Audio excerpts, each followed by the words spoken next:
বন্ধুরা দেখছেন এটা অর্ধেক সাদা অর্ধেক কালো। এটা ফাইনালি রেডি হয়ে গেছে। এটা কি হয়েছিল সেটা আপনাদেরকে জানাচ্ছি। এটা থাকে আমার হচ্ছে বনসাই। এই টপটা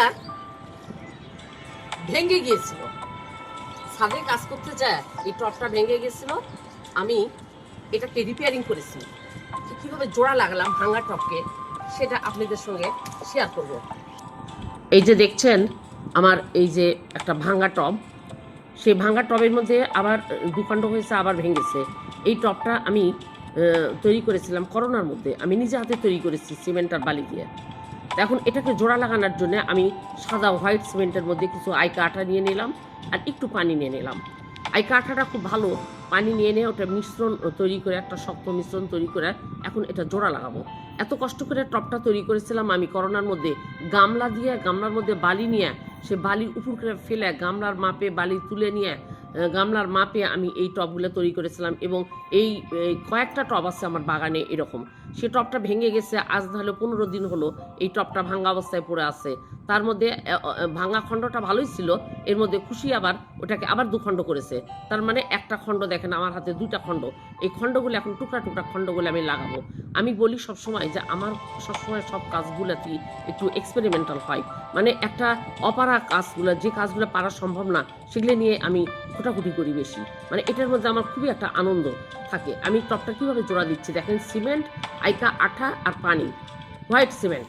কারণ এগুলো সব কালো সিমেন্টের তৈরি হলেও হোয়াইট সিমেন্ট দিয়ে আমার কালার করা ছিল, কিন্তু অনেকগুলোই কালার এখন নষ্ট হয়ে গেছে বর্ষাতে বর্ষাতে। আজ কত সালের কথা, এটা 19 সালের কথা। এই টপগুলো বানিয়েছিলাম আমি।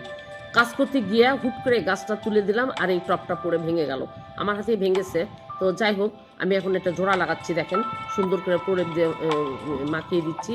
এই আঠা, আইকা আঠার সাথে যদি সিমেন্ট নেওয়া যায় তাহলে এর মতো শক্ত আর কিছু হয় না। বিশেষ করে সিমেন্টের জিনিস জোড়া লাগানোর জন্য আইকার সাথে সিমেন্ট নিয়ে একটুখানি পানি নিলে এই মিশ্রণটা তৈরি করে এটাকে সুন্দর করে জোড়া লাগানো যায়। তো আমি মোটামুটি করে ফেলে দিলাম, অলরেডি হয়ে গেছে। এটা শুকাতে হবে কিছুক্ষণ ধরে। আমি সকালবেলা, আজকে শুক্রবার সকালে আমি এটাকে রেডি করেছি। এই যে দেখেন রেডি করে দিলাম, করে সুন্দর করে একটা ফিনিশিং দেওয়ার চেষ্টা করছি। পরে আবার একটা মিশ্রণ দিয়ে এটাকে কালার করতে হবে। তো পরিষ্কার করে এটাকে নিয়েছিলাম আগেই, ন্যাকড়া দিয়ে ধুয়ে শুকনা করে নিয়েছিলাম, কারণ ভেজাটাতে কখনো লাগে না। তো শুকনো অবস্থায় এটাকে ভালো করে আমি প্রলেপ দিচ্ছি, দিয়ে শক্ত করে জোড়া লাগানোর চেষ্টা করছি। 2-3 ঘন্টা পরই, যত খরা এখন ভাদ্র মাসে, 2-3 ঘন্টা পরই এটা হয়ে যাবে, তৈরি হয়ে যাবে। এই তো হয়ে গেল আমার এই জোড়া লাগানোটা। তো এই জোড়া লাগায় আমি এটা রেখে দিলাম। এই যে বিকালে গিয়ে আমি ছাদে উঠে দেখি বাস এটা শুকিয়ে গিয়েছে। এখন এটাকে দেখেন কত সুন্দর হলো। একটা ভাঙা জিনিস, আমার নিজের হাতের তৈরি জিনিস, কী করে আমি এটাকে ফেলে দিই বলেন?